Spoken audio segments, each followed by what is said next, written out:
بہت ساری نعمتیں ایسی ہیں اللہ رب العزت کی کہ اگر انسان اس پر غور و فکر کرنا شروع کر دے گا تو اسے دنیا میں آنے کا مقصد سمجھ میں آ جائے. وجہ یہ ہے کہ آج ہم لوگوں نے اللہ کی نعمتوں کے سلسلے سے غور و فکر کرنا چھوڑ دیا. جو اللہ کی نعمتیں ہم پر برس رہی ہیں، اتر رہی ہیں، جن کا ہم استعمال کر رہے ہیں،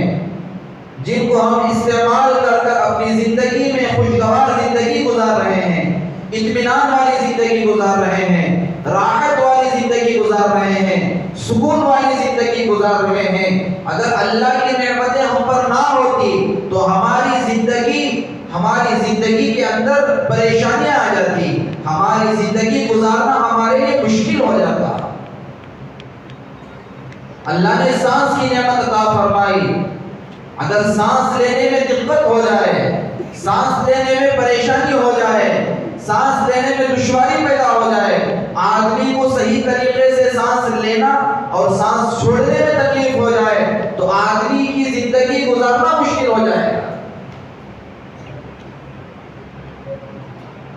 آکسیجن کی کمی ہو جائے، یہ بھی اللہ کی بہت بڑی نعمت ہے، لیکن انسان اس کے بارے میں غور و فکر نہیں کر رہا ہے.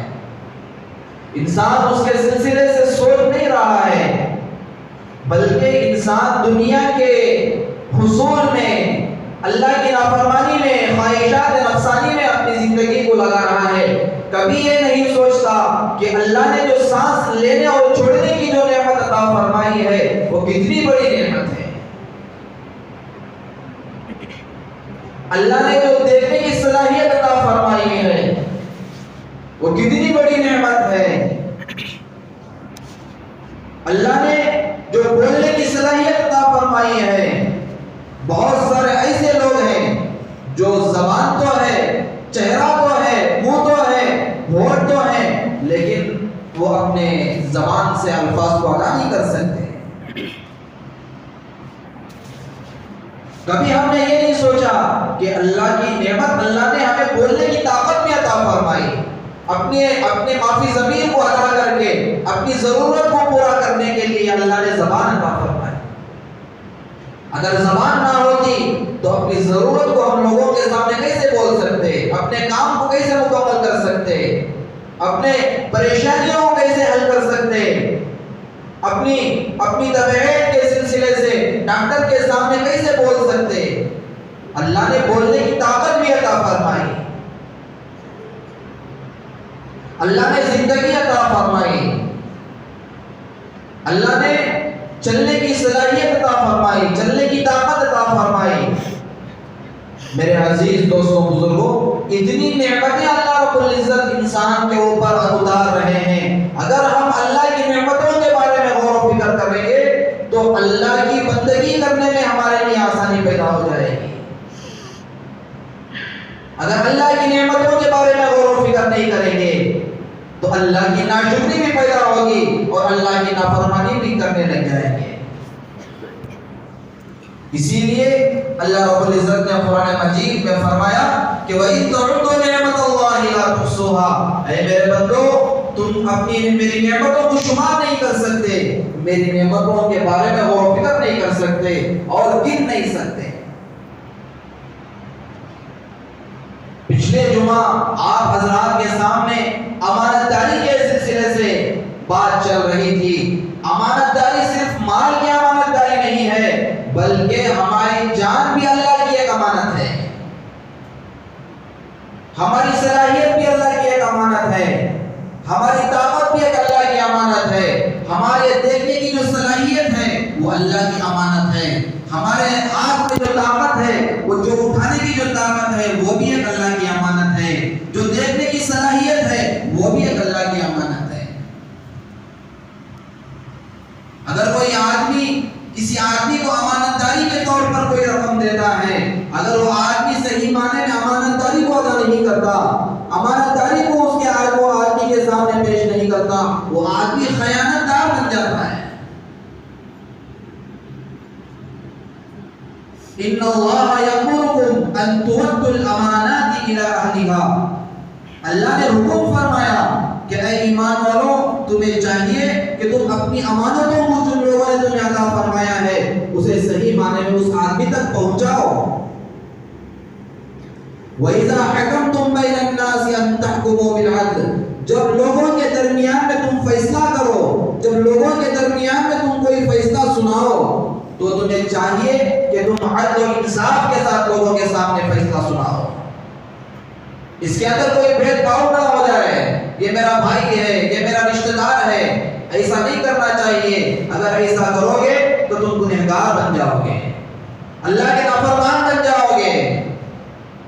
وَإِذَا حَكَمْتُمْ بَيْنَ النَّاسِ، جب لوگوں کے درمیان میں تم فیصلہ کرنے لگو تو أَن تَحْكُمُوا بِالْعَدْلِ، تمہیں چاہیے کہ تم صحیح معنی میں فیصلہ کرو، عدل و انصاف کے ساتھ فیصلہ کرو۔ ان اللہ نعم ما یعظکم بہ، اللہ نے مسلمانوں کے لیے، اپنے بندوں کے لیے کیا ہی بہترین نصیحت فرمائی ہے۔ اللہ نے اپنے بندوں کو نصیحت کر رہے ہیں، اے میرے بندو جب تم دنیا میں جاؤ تو امانت داری کے ساتھ زندگی گزارو، جب تم دنیا میں جاؤ تو تمہیں چاہیے کہ تم لوگوں کے درمیان میں انصاف کا معاملہ کرو۔ اللہ اپنے بندوں کو نصیحت فرما رہے ہیں، ان اللہ نعم ما یعظکم بہ ان اللہ کان سمیعا بصیرا، اللہ بے شک سننے والے بھی ہیں اور دیکھنے والے بھی ہیں۔ آدمی لوگوں کو دھوکہ دے سکتا ہے لیکن اللہ کو کبھی بھی دھوکہ نہیں دے سکتا، اسی لیے اللہ نے فرمایا میں سننے والا بھی ہوں اور دیکھنے والا بھی ہوں۔ اور ایک آیت میں اللہ نے یوں ارشاد فرمایا، ان اللہ یامرکم، اے ایمان والوں میں تمہیں حکم دیتا ہوں، اللہ کا حکم ہے، بالعدل والاحسان، عدل و انصاف کے ساتھ زندگی گزارو، بالعدل احسان کے ساتھ، عدل کے ساتھ اور انصاف کے ساتھ زندگی گزارو، وَإِيتَاءِ ذِي الْقُرْبَى، اور اپنے جو رشتہ دار ہوتے ہیں ان لوگوں کو اپنے مال میں زکوٰۃ ادا کرو۔ اور آگے فرمایا وَيَنْهَا عَنِ الْفَحْشَاءِ وَالْمُنْكَرِ، اور تمہیں چاہیے کہ وَيَنْهَا عَنِ الْفَحْشَاءِ، برے چیزوں سے رکو، غیر غلط چیزوں سے رک جاؤ، جھوٹ سے رک جاؤ، خیانت سے رک جاؤ، اللہ کی نافرمانی سے رک جاؤ، اللہ کے نبی علیہ السلام کی شریعت کو چھوڑ کر زندگی گزارنے سے رک جاؤ، لوگوں کو تکلیف دینے سے رک جاؤ، لوگوں کو دھوکہ دینے سے رک جاؤ، زنا کرنے سے رک جاؤ، بدکاری سے رک جاؤ، غیبت سے رک جاؤ، جھوٹ سے رک جاؤ اور خیانت داری سے رک جاؤ۔ یہ پوری کی پوری چیزیں برائی میں آتی ہیں۔ وَيَنْهَا عَنِ الْفَحْشَاءِ، فحشا کے معنی برائی ہیں، جتنے بھی برائیاں ہیں، جو چیز بھی اللہ کو ناراض کرنے والی چیزیں ہیں، جو چیز بھی اللہ کو دور کرنے والی چیزیں ہیں، ان تمام چیزوں سے ہمیں پرہیز کرنا چاہیے، ان تمام چیزوں سے ہمیں بچنا چاہیے، یہ اللہ کا حکم بندوں کے لیے ہے۔ وَيَنْهَا عَنِ الْفَحْشَاءِ وَالْمُنْكَرِ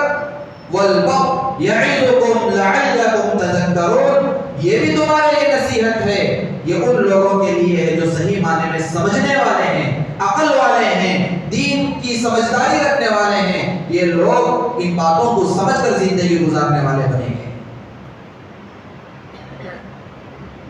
تو میرے عزیز دوستوں بزرگوں، اللہ کے نبی علیہ السلام نے فرمایا کہ جب آدمی بات کرے تو اسے چاہیے کہ وہ سچ بات کرے، جھوٹ نہ بولے، دھوکہ نہ دے، غیبت نہ کرے، ہیرا پھیری کی باتیں نہ کرے، بلکہ اللہ کو حاضر ناظر جان کر، اللہ کو ڈر کر زندگی گزارتے ہوئے سچ بات کہے، سیدھی بات کہے، اللہ کی طرف بلانے والی بات کہے، لوگوں کو گمراہ کرنے کی بات نہ کرے، جھوٹ نہ بولے، دھوکہ نہ دے۔ اللہ کے نبی صلی اللہ علیہ وسلم نے فرمایا کہ وہ آدمی مومن ہو ہی نہیں سکتا اور وہ آدمی منافق ہو جاتا ہے جو آدمی جب بات کرتا ہے تو جھوٹ بولتا ہے، ہمیشہ اس کی زبان میں جو بھی بات کہتا ہے اس کے اندر جھوٹ مل کر رہتا ہے۔ 80% سچ اور 20% جھوٹ، یہ بھی جھوٹ میں شامل ہو جاتا ہے۔ اسی لیے اللہ کے نبی صلی اللہ علیہ وسلم نے فرمایا جو بھی بات کہو سیدھی بات کرو، سچی بات کرو، جھوٹ نہ بولو۔ اگر جھوٹ بولو گے تو تمہارا شمار منافقین میں ہو جائے گا، اللہ کے نافرمان بندوں میں سے ہو جائے گا۔ یہ ہمارے لیے نصیحت ہے، یہ اللہ کا حکم ہے، اسے ہم پر عمل کرنا ہمارے لیے ضروری ہے۔ وَإِذَا وَعَدَ أَخْلَفَ، اور جب کسی سے وعدہ کرو، کسی سے یہ بات کہہ دو کہ میں فلاں وقت میں یہ کام کروں گا، تو تمہیں چاہیے کہ وہ وعدہ کا وعدہ پورا کرو، وعدہ خلافی نہ کرو۔ اگر وعدہ خلافی کرو گے تو تم منافقین میں شامل ہو جاؤ گے۔ اور آگے فرمایا وَإِذَا تُؤْمِنَ خَانَ، اور جب تمہارے پاس کوئی امانت کی چیز لے کر آئے تو اس امانت کو صحیح معنی میں امانت داری کے ساتھ نبھاؤ اور اس امانت کو اس امانت دار کے پاس پہنچاؤ۔ تو میرے عزیز دوستوں بزرگوں، یہ احادیث سے، ان آیتوں سے ہمیں یہ پتہ چلتا ہے کہ ہم جب دنیا میں آئے ہیں یہ آزمائش کے لیے آئے ہیں، امتحان کے لیے آئے ہیں، اللہ کی فرمانبرداری کرنے کے لیے آئے ہیں، اللہ کے احکامات پر چلنے کے لیے آئے ہیں۔ اگر ہم جھوٹ بول کر زندگی گزاریں گے، اگر امانت میں خیانت کر کر زندگی گزاریں گے تو ہم اللہ کو ناراض کرنے والے بن جائیں گے۔ اگر اللہ ہمارے سے ناراض ہو جائے گا تو میرے عزیز دوستوں کہ ہمارا ٹھکانہ کہاں ہوگا ہم خود اس کا شمار کر سکتے ہیں۔ اللہ کے نبی علیہ السلام اپنی زندگی کو بتلایا امت کے لیے۔ اللہ کے نبی علیہ السلام کی زندگی ہمارے لیے نمونہ ہے، ان کی سیرت ہمارے لیے نمونہ ہے، ان کی امانت داری ہمارے لیے نمونہ ہے، ان کی اخلاق ہمارے لیے نمونہ ہے۔ وہ کس طریقے سے زندگی گزار کر گئے، اس طریقے سے زندگی گزارنا ہمارے لیے ضروری ہے۔ اللہ کے نبی علیہ السلام کو جو نبوت ملی 40 سال بعد ملی، 40 سال کی عمر میں ملی، لیکن بچپن سے ہی اللہ کے نبی علیہ السلام کی سیرت اور ان کے اخلاق اور ان کے کردار اتنے پاکیزہ تھے، اتنا عمدہ تھے، اتنے بہترین تھے کہ دشمنان اسلام بھی اللہ کے نبی صلی اللہ علیہ وسلم کی امانت داری کو اور ان کے اخلاق کو اور ان کی کردار کی تعریف کرتے تھے، امین کہہ کر بلاتے تھے، صادق کہہ کر بلاتے تھے، سچا کہہ کر بلاتے تھے۔ اللہ کے نبی علیہ السلام جب اللہ کے نبی صلی اللہ علیہ وسلم کی عمر 25 سال کی تھی تو اللہ کے نبی علیہ السلام بھی تجارت کے سلسلے سے سفر کیا کرتے تھے۔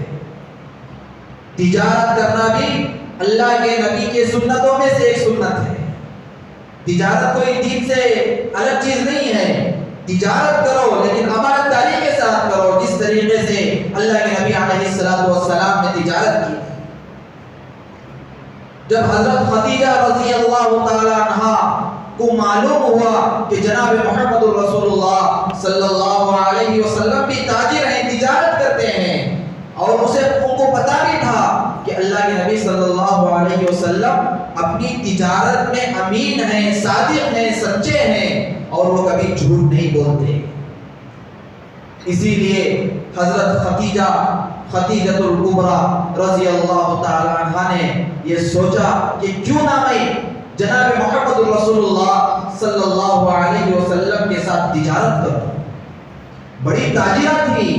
بڑی بزنس مین والی تھی، مال و دولت والی تھی، بڑا بزنس کرنے والی تھی، لیکن ان کے دل کے اندر خیال آیا کہ میں محمد صلی اللہ علیہ وسلم کے ساتھ تجارت کروں گی تو میری تجارت میں خیر و برکت ہوگی، میری تجارت میں اضافہ ہوگا۔ وجہ کیا تھی؟ اس لیے کہ اللہ کے نبی صلی اللہ علیہ وسلم امین تھے، صادق تھے، تجارت میں سچ بولتے تھے اور جو بھی بات کہتے تھے سچ بولتے تھے، ان کے اخلاق عمدہ تھے۔ ان کے اخلاق کو دیکھ کر، ان کی امانت داری کو دیکھ کر حضرت خدیجہ رضی اللہ تعالی عنہا نے اللہ کے نبی صلی اللہ علیہ وسلم کے ساتھ تجارت کرنے کا ارادہ فرمایا۔ جب اللہ کے نبی صلی اللہ علیہ وسلم کے ساتھ تجارت کرتے گئی، دیکھا کہ روزانہ منافع ہو رہا ہے، تجارت میں برکت ہو رہی ہے، اور اللہ اس میں خوب برکت عطا فرما رہا ہے،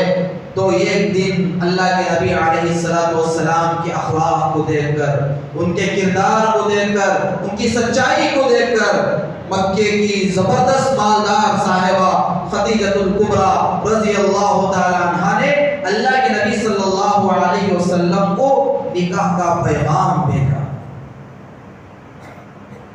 جس عورت کو حضرت خدیجہ رضی اللہ تعالی عنہا سے نکاح کرنے کے لیے عرب کے بڑے بڑے مالدار لوگ خطوط بھیجتے تھے کہ کیا آپ ہمارے سے نکاح کرنے کے لیے تیار ہیں، لیکن انہوں نے کسی کے نکاح کو قبول نہیں کیا، بلکہ اللہ کے نبی علیہ السلام کی تجارت کو دیکھ کر، ان کے اخلاق کو دیکھ کر، ان کی امانت داری کو دیکھ کر اللہ کے نبی علیہ السلام کے دربار میں حضرت خدیجہ رضی اللہ تعالی عنہا نے نکاح کا پیغام بھیجا۔ حضرت خدیجہ رضی اللہ تعالی عنہا کی عمر 40 برس کی اور اللہ کے نبی علیہ السلام کی عمر 25 برس کی تھی، لیکن اللہ کا حکم تھا، وہ بھی پارسا نیک عورت تھی، پر نیک اللہ کے نیک بندیوں میں سے تھی۔ اللہ نے چاہا کہ حضرت خدیجہ رضی اللہ تعالی عنہا کا نکاح جناب محمد رسول اللہ صلی اللہ علیہ وسلم کے ساتھ کر دیا جائے۔ اللہ کے حکم کے مطابق جناب محمد رسول اللہ صلی اللہ علیہ وسلم نے حضرت خدیجۃ الکبریٰ رضی اللہ تعالی عنہا کے ساتھ نکاح فرمایا۔ اس واقعے سے ہمیں یہ پتہ چلتا ہے میرے عزیز دوستوں بزرگوں، یہ جو حضرت خدیجہ رضی اللہ تعالی عنہا نے جو ایمان میں داخل ہونے کا جو ذریعہ بنی اور اللہ کے نبی علیہ السلام کے اخلاق کو دیکھ کر ایمان میں داخل ہوئی، وہ کیا تھا؟ وہ امانت داری تھی، وہ اخلاق تھے، وہ کردار تھے، وہ سیرت تھی، جس کی وجہ سے اللہ کے نبی علیہ السلام کے نکاح میں آنے کے لیے کوشش کر رہی۔ اسی لیے ہم سب کو چاہیے، ہمارے معاشرے کو چاہیے کہ ہم بھی اپنی زندگیوں کے اندر جناب محمد رسول اللہ صلی اللہ علیہ وسلم کی سیرت کو پیدا کریں، ان کے اخلاق کو پیدا کریں، اپنی زندگیوں کے اندر امانت داری کو لے کر آئیں۔ امانت داری کو اپنی زندگی کے اندر اتاریں گے تو ہماری دنیا بھی بنے گی اور آخرت بھی بنے گی۔ یہ مرتبہ مکہ المکرمہ میں اتنا زبردست بارش ہوا، خانہ کعبہ کی جو دیواریں تھی وہ دیواروں کے اندر درار پیدا ہو گیا، اتنی زیادہ زبردست بارش آئی، تو مکہ المکرمہ کے جتنے بھی لوگ تھے پورے کے پورے لوگ مل کر خانہ کعبہ کی تعمیر کی، مرمت کی، جہاں پر درار آیا ہوا تھا اس کی مرمت کی، اس کی ترمیم کی، اسے صحیح سالم بنایا۔ جب خانہ کعبہ کی تعمیر ہو گئی، مرمت ہو گئی، تو حجر اسود جو جنت سے اترا تھا اور آج بھی خانہ کعبہ کے دیواروں پہ لگا ہوا ہے اور اسے لوگ بوسہ دیتے ہیں، اور اس کی فضیلت اتنی بڑی ہے کہ جو آدمی بھی اسے بوسہ دیتا ہے، اسے استلام کرتا ہے، وہ پورے کے پورے گناہ اس کے معاف ہو جاتے ہیں۔ اگر آدمی بوسہ دیتا ہے تب بھی اس کے گناہ معاف ہو جاتے ہیں، اگر بوسہ نہیں دے سکتا، ہجوم ہے، لوگوں کا جمع غفیر ہے، آگے جا کر بوسہ نہیں دے سکتا، تو وہ آدمی کے لیے حکم یہ ہے کہ دور ہی سے حجر اسود کو اس طریقے سے استلام کرتا ہے تو بوسہ دینے کے برابر بن جاتا ہے۔ وہ پتھر جب حجر اسود کو رکھنے کا موقع آیا تو مکے کے جتنے بھی لوگ تھے، اس لیے کہ وہ جو پتھر تھا وہ جنت سے اترا ہوا تھا، بڑا مقدس پتھر تھا، اسے چھونے کے لیے، اسے اٹھا کر رکھنے کے لیے لوگوں کے درمیان میں جھگڑا پیدا ہو گیا، لوگ جھگڑنے لگے، لوگ لڑنے لگے، آپس کے اندر اختلاف پیدا ہو گیا کہ اس پتھر کو کون اٹھا کر رکھے گا۔ کتابوں میں آتا ہے، روایتوں میں آتا ہے کہ یہاں تک جھگڑا پیدا ہو گیا کہ خون ریزی تک کا مسئلہ چلا گیا۔ اس میں سے ایک بزرگ تھے، انہوں نے یہ فیصلہ کیا کہ ہمارا جھگڑا ختم ہو سکتا ہے ایک آدمی کے ذریعے سے، جو آدمی فجر کی نماز میں صفا کے دروازے سے صفا کے دروازے سے مکے کے اندر داخل ہوگا، وہ آدمی کے حکم کو ہم سب لوگ مان لیں گے، وہ جو کہے گا اس کے فیصلے پر ہم راضی ہو جائیں گے۔ جب فجر کا وقت ہوا، پورے کے پورے لوگ انتظار میں ہیں کہ اس دروازے سے کون سا آدمی داخل ہوگا۔ جب لوگوں نے دیکھا کہ سرکار دو عالم جناب محمد رسول اللہ صلی اللہ علیہ وسلم اس دروازے سے داخل ہو رہے ہیں، لوگوں کے چہرے خوشی سے کھل گئے اور خوشی سے مسکرانے لگے اور کہنے لگے کہ ہمارے درمیان میں امین آ گیا، ہمارے درمیان میں صادق آ گیا، ہم اس آدمی کے فیصلے پر راضی ہو جائیں گے۔ یہ تھے اللہ کے نبی علیہ الصلوۃ والسلام کے کردار، یہ تھے اللہ کے نبی علیہ الصلوۃ والسلام کے اخلاق، ان کی امانت داری کہ دشمن بھی اللہ کے نبی صلی اللہ علیہ وسلم کے اخلاق پر مر جاتا تھا، ان کی سیرت پر مر جاتا تھا، ان کی امانت داری پر مر جاتا تھا، اور بڑے بڑے جھگڑے اللہ کے نبی علیہ الصلوۃ والسلام کے ایک بول پر ختم ہو جاتے تھے۔ جب اللہ کے نبی علیہ الصلوۃ والسلام تشریف لائے اور فرمایا کہ کیا مسئلہ ہے، تو اللہ کے نبی صلی اللہ علیہ وسلم کے سامنے تمام مسئلہ جو پیش ہوا، تو اللہ کے نبی صلی اللہ علیہ وسلم نے مکے کے جو سردار تھے، بڑے بڑے جو سردار تھے، ان سرداروں کو بلایا اور ایک چادر منگوائی، ایک شال منگوائی، اور اس پتھر کو بیچ میں، اس شال کے بیچ میں رکھا، اور سرداروں کو کہا کہ وہ آپ اس طرف سے پکڑ لو، یہ آپ اس طرف سے پکڑ لو۔ چاروں طرف سے اس چادر کو پکڑ لیا گیا، پھر اس چادر کو اٹھایا گیا، پھر اللہ کے نبی علیہ الصلوۃ والسلام نے اپنے ہاتھوں سے، مبارک ہاتھوں سے، اللہ کے نبی صلی اللہ علیہ وسلم نے اس پتھر کو خانہ کعبہ کے کنارے پر، اس دیوار پر لگا دیا۔ تو میرے عزیز دوستوں، بزرگوں، یہ اللہ کے نبی علیہ الصلوۃ والسلام کے کردار تھے، ان کے اخلاق تھے، ان کی امانت داری تھی، جس کی وجہ سے دشمنان اسلام بھی اسلام میں داخل ہونے پر مجبور ہو گئے۔ اسی لیے ہمیں چاہیے کہ ہمارے معاشرے کے اندر بھی ہم امانت داری کو پیدا کریں، اپنے اخلاق کو پیدا کریں۔ یا ایھا الذین آمنوا لا تخونوا اللہ والرسول وتخونوا اماناتکم وانتم تعلمون۔ اللہ کے نبی علیہ الصلوۃ والسلام کو اور اللہ کے ساتھ امانت میں خیانت داری مت کرو، اللہ کہہ رہا ہے۔ اے ایمان والو، تمہیں چاہیے کہ اللہ سے خیانت مت کرو، اللہ کے نبی سے خیانت مت کرو۔ اگر تم خیانت کرو گے، قیامت کے دن تم پکڑے جاؤ گے۔ یہ دنیا میں ہم آئے ہیں، اگر اللہ کی فرما برداری نہیں کریں گے، اللہ کے احکامات پر نہیں چلیں گے، اللہ کے بتائے ہوئے طریقے پر نہیں چلیں گے، نبی علیہ الصلوۃ والسلام کی شریعت پر نہیں چلیں گے، تو وہ بھی امانت میں خیانت ہے۔ اسی لیے فرمایا قرآن مجید میں، ان اللہ اشتری من المؤمنین انفسهم واموالهم بان لهم الجنہ۔ اے ایمان والو، کان کھول کر سن لو، تمہاری جان بھی امانت ہے، تمہارا مال بھی امانت ہے۔ یہ مت سمجھو کہ جان میری ہے، مال میرا ہے، نہ جان تمہاری ہے نہ مال تمہارا ہے، بلکہ جان بھی اللہ کی امانت ہے، مال بھی اللہ کی امانت ہے۔ اگر تم اپنی جان کو اللہ کے راستے پر نہیں لگاؤ گے، اگر تم اپنے مال کو اللہ کے راستے میں نہیں خرچ کرو گے، اپنی زندگی کو قرآن کے مطابق نہیں گزارو گے، یہ بھی امانت میں خیانت ہے۔ جس طریقے سے امانت میں خیانت کرنے پر پکڑ ہوگی، قیامت کے دن اللہ کے نافرمانی کرنے پر بھی ہماری پکڑ ہوگی۔ اسی لیے ہمیں چاہیے کہ ہم قرآن کے مطابق زندگی گزارنے کی کوشش کریں، امانت داری کے ساتھ زندگی گزارنے کی کوشش کریں، اللہ کے نبی علیہ الصلوۃ والسلام کے اخلاق کو اپنی زندگی میں، اپنے اہل و عیال کی زندگی میں، اپنے بچوں کی زندگی میں ان کی سیرت کو اتارنے کی اللہ ہم سب کو توفیق عنایت فرمائے۔ اللہ تعالی ہم سب کو کہنے سے زیادہ، سننے سے زیادہ عمل کرنے کی توفیق عنایت فرمائے۔ آمین وآخر دعوانا الحمد للہ رب العالمین۔ جو حضرات سنت نہیں پڑھے، سنت